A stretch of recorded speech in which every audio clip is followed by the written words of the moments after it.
네, 우리 새로운 삶의 길을 하면서 우리 기도에 대한 이야기 두 번째 시간입니다. 성도에는 두 가지 특권이 있다고 그랬습니다. 두 가지 특권은 말씀과 기도입니다. 지난 시간에 기도에 대한 이야기를 함께 나눴었는데 기도에 대해서 오늘 한 번 더 살펴보려고 합니다. 지난 시간에는 올바른 기도에 네 가지 요소가 있다고 말씀드렸습니다. 찬양, 자백, 감사, 간구입니다. 이러한 요소들이 균형 있게 잘 우리의 기도 속에 되어질 때에 우리가 하나님 기뻐하시는 올바른 기도, 건강한 기도 생활을 할 수 있습니다. 또 기도에는 네 가지 유익이 있다고 말씀드렸습니다. 기도하면 하나님께서 우리에게 응답하십니다. 그리고 기도를 통해 하나님과 친밀한 교제를 나누게 됩니다. 또 기도를 통해 하나님의 뜻을 깨닫게 됩니다. 그리고 기도를 통해 세상이 줄 수 없는 평강을 얻게 됩니다. 오늘 기도에 대해서 또 한 가지 이야기를 할 텐데요. 정서 불안으로 인해서 앉기만 하면 종이를 찢는 사람이 있었대요. 그래서 이 사람이 이 문제를 해결하려고 여러 병원을 찾아다녔습니다. 어느 정신과 병원을 갔더니 의사 선생님이 그의 과거의 상처를 중심으로 질문합니다. 혹시 어렸을 때에 종이 뭉치고 뒤통수를 맞은 적이 있나요? 어떤 트라우마가 있나요? 그런 게 없는데요. 다른 병원에 갔더니 그 의사는 환경적인 요인이 있는지 알아보려고 했습니다. 혹시 어렸을 때 종이 공장 근처에 살았나요? 아니 그럴 거 없는데요. 여러 정신과 병원들을 찾다가 마지막 한 병원에 갔어요. 의사 선생님, 저는 앉기만 하면 자꾸 종이가 앞에 있으면 종이를 찢습니다. 그자 의사 선생님이 말합니다. 종이 찢지 마! 그 다음부터 종이를 찢지 않았다고. 문제 해결은요, 단순한 경우에 있는 경우가 많습니다. 하지 말아야 되는 건 안 하면 돼요. 해야 되는 것은 하면 됩니다. 기도도 마찬가지예요. 기도해야 되는 거 다 알죠. 그런데 실제로 기도하는 사람이 그렇게 많지 않습니다. 근데 그들이 기도할 줄 몰라서 기도하지 않는 것이 아닙니다. 그냥 안 하는 겁니다. 그 기도는 하면 됩니다. 사실 이렇게 기도에 대해서 막 여러 가지 얘기를 한다고 해서 기도 시작하시는 거 아닙니다. 기도는요, 일단 해야 돼요. 그러니까 기도하세요. 또 기도하면 되는 거예요. 그러니까 기도는 자세히 알아야 할 수 있는 게 아니라 사실 하면서 배우게 되는 게 기도입니다. 그럼에도 불구하고 우리가 기도에 대해서 조금 더 풍성한 은혜들을 나누면서 기도의 깊이로 들어가기 위해서 오늘 기도의 자세에 대해서 한번 살펴보려고 하는데요. 우리가 더 꾸준하고 뜨거운 기도 생활을 하기 위해 더 깊은 기도의 영적 세계로 들어가기 위해서 어떤 자세가 필요한지 함께 살펴보겠습니다. 먼저 로마서 8장 26절 27절인데요. 길지만 같이 한번 읽어봅시다.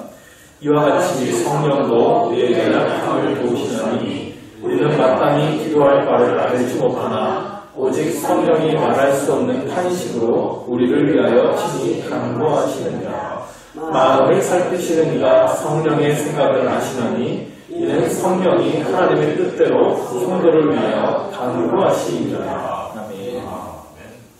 로마서 8장의 윗단락에서 사도 바울은 우리 하나님의 자녀들이 당할 수밖에 없는 고난이 있다라고 말합니다.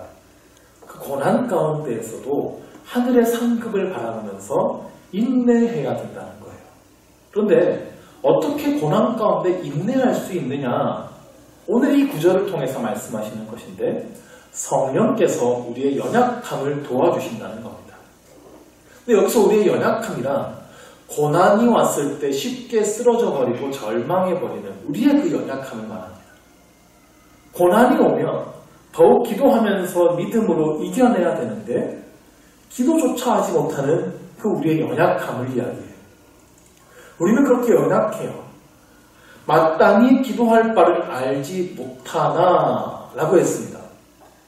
마땅히 기도해야 함에도 불구하고 기도하지 못합니다.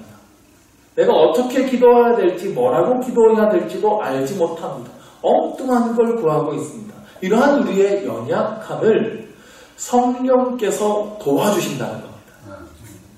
성령께서 말할 수 없는 탄식으로 우리를 위해서 간구하신다 그랬습니다. 그래서 탄식이라고 하는 단어는 마음 깊은 곳에서부터 우러나는 그 고통, 우리를 향한 하나님의 그 애타는 마음, 하나님의 눈물을 뜻해요. 성령께서 여러분을 위해서 눈물로 중보하고 계신다는 겁니다. 27절에 보니까 마음을 살피시는 이가 그랬는데 이분은 하나님이시죠. 하나님께서 성령의 생각을 아십니다. 그러므로 성령님은 하나님의 뜻을 따라 우리를 위해 간구하십니다. 성령께서 하나님의 뜻을 따라 여러분을 위해 눈물의 중보를 하고 계시다는 사실에 감사하시기 바랍니다. 참 성령께서 이렇게 우리를 위해서 기도하고 있다고 그랬는데 그것을 우리가 어떻게 알 수 있을까요? 성령님은 우리가 무엇을 위해 기도해야 할지 우리에게 알려주십니다. 마태복음 10장 20절에서 이렇게 기록합니다. 말하는 이는 너희가 아니라 너희 속에서 말씀하시는 이 곧 너희 아버지의 성령이십니다. 성령께서 우리 속에서 말씀을 하신다는 거예요. 그래서 우리가 말을 하는데 말하는 분이 우리 안에 계신 성령님이라는 겁니다. 그럴 때 있지 않으세요?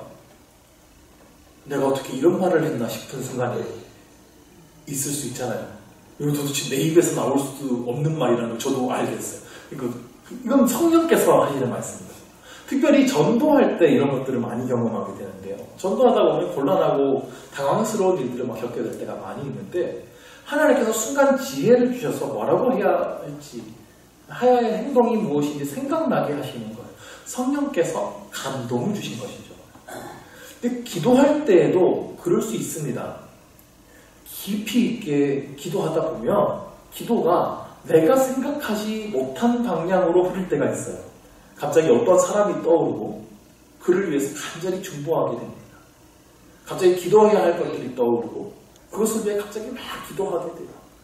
이건 성령께서 우리 기도를 주관해 가시는 겁니다. 그래서요, 이 기도라고 하는 것에는 두 가지 형태가 있다는 걸 알게 돼요. 먼저는 나의 힘으로 기도하는 형태입니다. 사실 세상의 다른 종교들은 다 이 형태로 기도합니다. 108배를 한다든지 고행을 한다든지 그래서 정해진 규칙을 따라서 정해진 주문으로 기도를 해야 결과가 나타난다 이렇게 믿죠. 정말 간절하게 인간의 선한 행위와 노력으로 신을 감동시키는 그 신이 소원을 들어준다라는 믿음을 가지고 계속 끊임없이 노력하는 거죠. 이 기도가 나의 힘으로 기도하는 거예요. 사람들이 마음의 평안을 얻기 위해 하는 기도도 마찬가지입니다. 요즘 명상이라든지 요가라든지 이렇게 수행하는 기도를 하죠. 역시 기도의 주체는 자기 자신에게 있어요. 기도를 자신을 위로하는 도구로 사용하고요. 자신의 소원을 이루는 도구로 사용하는 겁니다. 그러나 기독교의 기도는 그런 것이 아닙니다. 자신의 힘으로 기도하는 것이 아니라 하나님의 영으로 기도하는 거예요. 성령의 인도를 따라서 기도하는 겁니다. 그래서 내가 기도하지만 내 안에 계신 성령께서 나를 통해 기도하게 하는 것이죠. 이게 정말 수준 높은 기도예요. 기도는요, 내가 노력해서 나의 기도를 하늘로 올려보내는 게 아닙니다. 기독교는 하나님께서 인간에게 찾아오셨다고 그랬어요. 우리 안에 찾아오신 성령으로 말미암아 기도하는 거예요. 성령님은 하나님의 뜻대로 우리를 위해 간구하신다고 그랬어요. 성령님은 우리가 기도해야 될 것들을 알려주십니다. 그럼 성령님의 인도하심을 따라 기도하면 하나님의 뜻대로 기도할 수 있습니다. 우리가 마땅히 해야 될 기도, 우리에게 정말 필요로 하는 기도를 그때 할 수 있다는 것이죠. 그러므로 기도할 때에 성령의 충만을 받기 위해서 기도하시기 바랍니다. 그래서 성령께서, 내 안에 오신 성령께서 나의 기도를 이끌어 가시기를 위해서 기도하십시오. 성령님은 우리 안에 계신 하나님이시고 살아서 역사하는 하나님이십니다.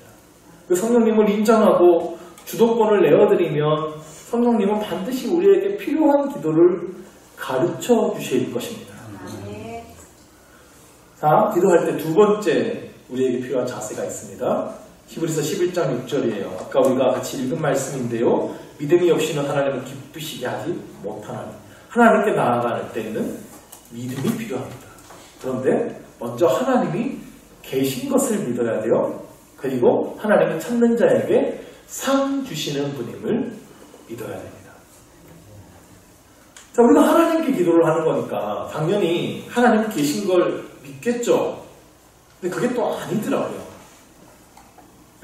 내가 하는 기도를 하나님께서 정말 듣고 계신다, 응답하신다는 것을 믿지 못하고 기도할 수도 있습니다. 이런 사람들이 보통 이제 정말 기도 응답이 됐을 때 깜짝 놀랍니다. 진짜 들어주시네. 하나님 계신가 봐. 이렇게 놀래죠. 정말 믿지 못하고 기도할 수도 있어요. 근데 우리가 기억해야 됩니다. 우리의 기도는 허공에 외치는 메아리가 아닙니다. 우리의 기도를 들으시는 분이 계십니다. 그리고 그분은 세상을 창조하신 하나님, 다스리시는 하나님, 능치 못함이 없으신 하나님입니다. 우리 이 믿음을 가지고 기도해야 돼요. 또한 우리의 기도를 들으시는 하나님은 우리의 아버지가 되십니다. 우리를 돌보시고 기르시는 아버지세요. 그리고 우리를 그 누구보다 사랑하시는 아버지세요. 우리의 모든 필요를 채워주길 원하시는 그 아버지십니다. 그 아버지 되신 하나님이 우리의 기도를 들어주신다는 사실을 믿고 기도하시기를 바랍니다. 또한 하나님께서는 기도하는 자에게 상 주신다는 것을 믿고 기도해야 돼요. 여기서 상이라고 하는 것은 정확한 의미로 품삯, 보상이라는 뜻이에요. 그러니까 기도에는 반드시 보상이 따른다는 말입니다. 그러므로 우리의 기도는 결코 헛되지 않은 겁니다. 하나님은 반드시 기도하는 자에게 보상하시는 분임을 믿어야 됩니다. 우리의 기도는요, 절대로 땅에 떨어지지 않습니다. 모두 하나님께 올라갑니다. 하나님께 드리는 기도는 결코 땅에 묻혀지지 않습니다. 때가 되면 반드시 풍성한 열매가 맺혀지는 겁니다. 우리 이 믿음을 가지고 기도해야 돼요. 이 믿음의 기도가 반드시 응답되는 겁니다. 하나님은 믿음으로 기도할 때 역사하십니다. 기도에 반드시 필요한 것은 우리의 믿음입니다. 믿음이 없다면 믿음을 구하십시오. 믿음을 달라고 구하십시오. 기도해도 믿어지지 않으면 믿어질 때까지 기도하십시오. 그 믿음의 기도가 필요한 겁니다. 사실 우리가 기도하지 못하는 이유도요, 믿음이 없기 때문이에요. 믿으면 기도할 수밖에 없습니다. 믿는 만큼 기도하게 돼 있습니다. 내 안에 정말 하나님께서 응답하신다는 굳센 믿음이 있으면 그 믿음이 나를 기도하게 만드는 거예요.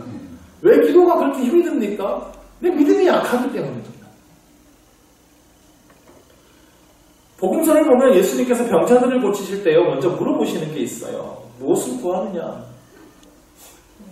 병들어서 막 눈 보지 못하고 있는데 뭘 구하냐고 굳이 물어보세요. 뭘 물어봐요? 뻔하죠.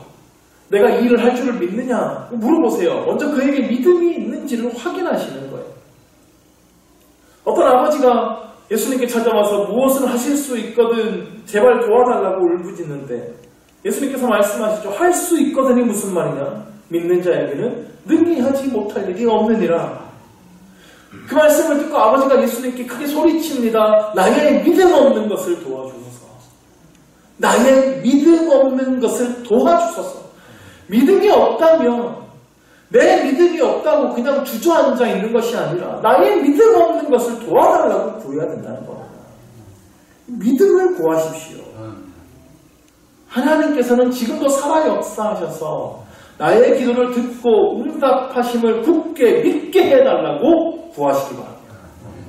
하나님은 구하는 자에게 반드시 상 주시는 분임을 믿는 믿음을 달라고 간구하십시오. 반드시 주님께서 여러분에게 굳센 믿음을 허락하여 주실 것입니다.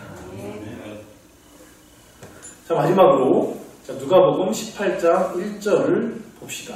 예수께서 그들에게 항상 기도하고 낙심하지 말아야 할 것을 비유로 말씀하여. 자, 이 기도의 응답은요, 바로 오지 않을 수도 있어요. 사실 하나님께서는 기도에 바로 응답하십니다. 우리가 기도하면 바로 응답하세요. 근데 내가 느끼기에 기도의 응답이 아직 오지 않은 것처럼 느껴질 수 있어요. 하나님께서 응답하지 않으셨기 때문이 아니라 아직 하나님의 때가 아니기 때문입니다. 그때까지 기다리며 기도해야 돼요. 혹은 하나님께서 응답하셨는데 하나님께서 주신 그 응답이 내가 원하는 기도의 응답이 아니기 때문에 기도의 응답이 없는 것처럼 느껴질 수도 있어요. 나는 이런 기도를 했는데 하나님이 주신 것은 이거예요. 이게 더 좋은 거니까요. 그럼 내가 바란 건 이거니까 하나님 기도에 응답 안 하는데 그럴 수 있다고요. 혹은 우리가 잘못된 기도를 하면 하나님이 거절하실 수도 있어요. 거절하신 것도 응답이에요. 내가 기도한 내용보다 더 좋은 하나님의 뜻이 있어서 하나님께서 그 뜻을 이루시기 위해서 나의 기도를 거절하시고 다른 것을 이루어 주실 수도 있습니다. 사실은 다 응답하신 겁니다. 근데 내가 느끼기에 응답하지 않은 것처럼 느껴지는 거죠. 근데 이 모든 상황들을 겪으면 기도해봐야 아무런 소용이 없구나 하고 낙심하게 될 수가 있어요. 그런데 절대로 낙심하지 말아야 한다고 예수님께서 가르쳐주고 계십니다. 어떤 상황에서도 기도해야 된다고, 기도를 놓지 말아야 한다고 가르쳐주시는 거예요. 그리고 누가복음 18장 1절 이하에서 비유를 하나 하시는, 비유로 말씀하였는데 이 여기서 나오는 비유가 그 유명한 불의한 재판관의 비유예요. 이 비유에 대해서 오해하시는 분들이 많아서 이거 정확히 좀 설명드릴 필요가 있겠다고 생각이 들었어요. 이 불의한 재판관의 비유 아실 거예요. 하나님을 경외하지도 않고 사람을 무시하는 불의한 재판관이 있었어요. 예수님 비유 속에요. 그 도시에 한 과부가 계속 그 재판관에게 가서 내 원한을 풀어달라고 요청합니다. 불의한 재판관이니까 무시하죠.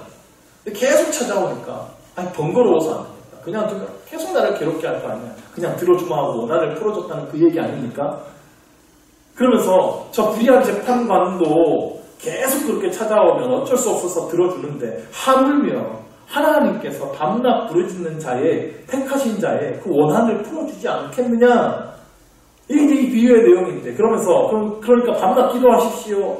하나님께서 귀찮아하실 때까지 계속 구하십시오. 받으시 응답하십니다. 이렇게 이제 적용하는데요. 성경 해석할 때에 제일 조심해야 되는 것 중에 하나가 그 구절이나 본문만 똑 떼어놔가지고 해석하는 거예요. 그러면 무슨 얘기를 할 수 있어요. 그래서 이게 이단이 하는 거지. 자, 여기 똑 떼어놔서 얘기하면 그것만 보면 그 본문의 진짜 의미에 대해서 오해의 여지가 생길 수도 있습니다. 정확한 뜻을 파악하려면 가장 좋은 방법은 문맥을 따라서 읽어야 돼요. 그러니까 본문의 앞뒤에 무슨 이야기가 있는가를 파악하는 거예요. 그러니까 어떤 말씀을 하시다가 지금 이 얘기를 하셨는지를 알아야 정확한 의미가 파악되는 건데요. 이 누가복음 18장의 앞에는 17장이 있겠죠. 자, 누가복음 17장에서 예수님은 무슨 말씀을 하시냐면 마지막 때의 심판에 대해서 말씀하십니다. 하나님의 심판의 날이 반드시 온다는 겁니다. 그리고 그 심판의 날이 오면 의인에게 많은 고난이 있을 거라고 말씀합니다. 심각한 고난이 있을 거라고 말씀하세요. 그래서 하신 말씀이 무릇 자기 목숨을 보전하고자 하는 자는 잃을 것이요 잃는 자는 살리리라. 이 말씀이 17장 33절이에요. 자, 목숨의 위협이 있을 거예요. 근데 그 내 목숨을 지켜보겠다고 믿음을 버리면 잃게 될 것이다. 근데 믿음을 얻기 위해서 목숨을 잃어버리면 하나님께서 그를 살릴 것이다. 이런 말씀을 지금 하셨거든요. 그 말씀을 하시면서 그 뒤에 불의한 재판관 얘기를 하신 거예요. 그러니까 불의한 재판관의 이야기를 이 맥락 속에서 읽어야 되고요. 그 불의한 재판관의 비유를 하신 다음에 또 예수님께서 하신 말씀이 18장 8절에 그러나 인자가 올 때에 세상에서 믿음을 보겠느냐라고 하셨거든요. 그러니까 불의한 청지기의 비유는 마지막 때의 그 환난을 우리가 어떻게 믿음으로 견딜 것인가 그 말씀을 하시는 거예요. 이 비유의 내용 사실 이겁니다. 마지막 때 큰 환난이 올 텐데 어떻게 믿음으로 기도함으로 견뎌낼 수 있겠는가. 자, 이 과부가요 불의한 재판관에게서 요청하는 게 있어요. 내 원수에 대한 나의 원한을 풀어주세요. 이겁니다. 이걸 구한 거예요. 그러니까 억울한 일을 당하는 거예요. 원수에게요. 나에게 억울함을 풀어달라고 재판관에게 요청하고 있습니다. 자, 마지막 때에 의인들이 당하게 될 고난이 그런 겁니다. 우리 원수가 누굽니까? 생각나는 그 인간 말고요. 우리 진짜 원수 사탄이죠. 사탄이 의인들을 공격합니다. 그래서 우리 예수 믿는 자들이 억울한 일을 당하는 거예요. 믿음을 지킨 것밖에 없는데 감옥에 갇히고 벌을 받고 매를 받고 심지어 죽임을 당하기도 하는 고난을 당하게 된다는 거죠. 이게 우리의 원한인데 예수님께서 그 7절에서 8절 여기서 이렇게 말씀하셨어요. 길지만 같이 한번 읽읍시다. 하물며 하나님께서 그 밤낮 부르짖는 택하신 자들의 원한을 풀어주지 아니하시겠느냐. 그들에게 오래 참으시겠느냐. 내가 너희에게 이르노니 속히 그 원한을 풀어주시리라. 그러나 인자가 올 때에 세상에서 믿음을 보겠느냐 하시니라. 자, 이게 정확한 원문입니다. 원한을 풀어주심에 대해서 말씀하셨어요. 그러니까 의인들이 마지막 때 원수에게 고난을 당할 텐데 왜 우리가 이런 이유 없는 고난을 당합니까? 그 원한을 분명히 하나님께서 풀어주신다 라고 말씀하시는 거예요. 이 말씀 안에 보십시오. 소원을 들어주신다. 그러니까 무엇이든 우리가 달라고 계속 구하고 떼쓰면 하나님은 주실 수밖에 없다. 이런 말씀이 있습니까? 없죠. 억울한 고난 당하는 걸 풀어주시겠다는 겁니다. 재판관은요, 너는 의인이다, 너는 죄인이다, 이걸 판결하는 사람이에요. 하나님을 섬기는 의인들이 이 세상에서 죄인이라고 억울한 정죄를 당했어요. 억울한 고난을 당합니다. 그럼에도 믿음을 잃지 않고 견뎌야 한다는 겁니다. 믿음 버리지 말고, 소망을 잃지 말고, 진정한 우리의 재판관이신 하나님께서 우리 원한을 풀어주실 때까지 기도하라는 겁니다. 그래서 믿음을 지키라는 거예요. 그래야 하나님께서 속히 오셔서 그를 의인으로 세워주실 것이다. 분명히 하나님이 너를 의인으로 세워주실 것이니까 견뎌라. 이 약속을 주시는 거죠. 그게 이 말씀의 의미예요. 자, 이 비유를 하시고 뒤에 또 하나의 비유를 하시는데 그 비유가 뭐냐면 또 유명한 비유인데 바리새인과 세리의 기도예요. 바리새인은 의로운 척 성전의 앞에서 기도하죠. 나는 이런 의로운 일들을 많이 했습니다. 근데 세리는 가슴을 치면서 나는 죄인이라고 기도합니다. 근데 예수님은 바리새인이 아니라 그 세리가 의롭다함을 받았다라고 말씀하세요. 하나님은 계속, 지금 예수님은 이 누가복음에서 계속 의롭다고 인정하시는 사람, 의롭다고 인정받는 사람이 어떤 사람인지에 대해서 계속 얘기를 하고 계세요.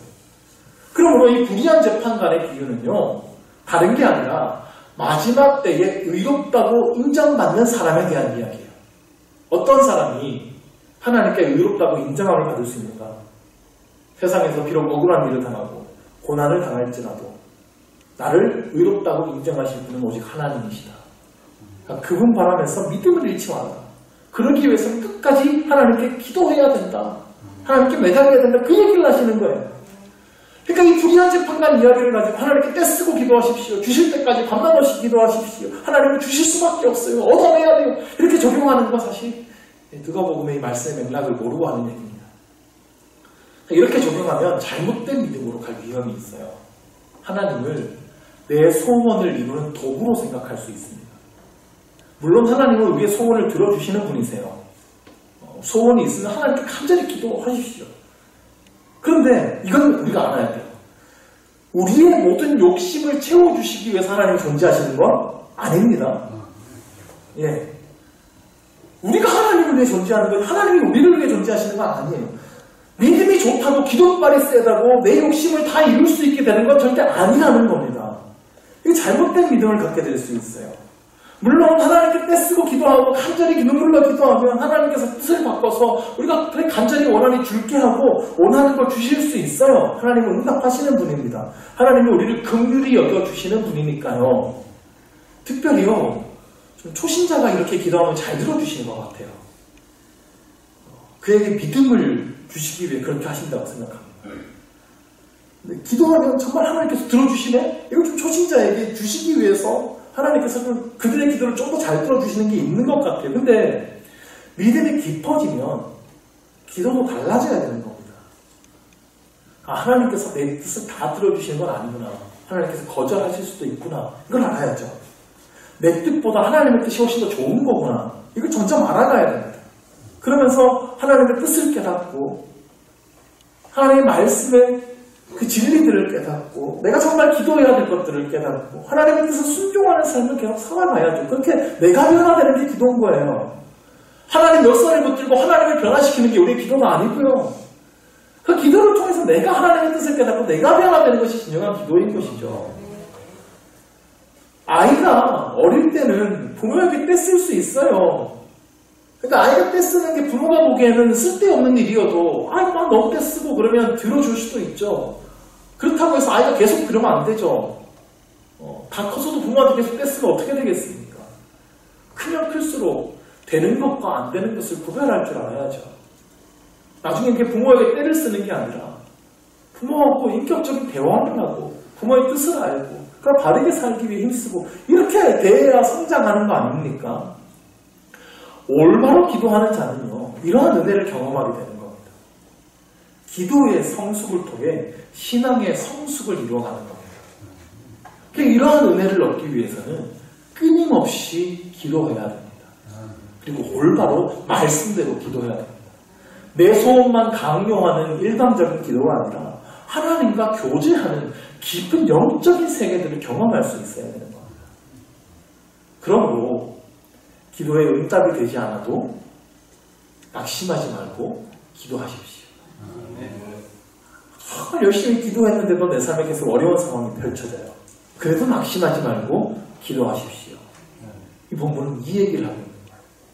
아무리 기도해도 나의 삶의 고난이 끊이지 않을 수도 있습니다. 그리고 기도를 멈추면 안 됩니다.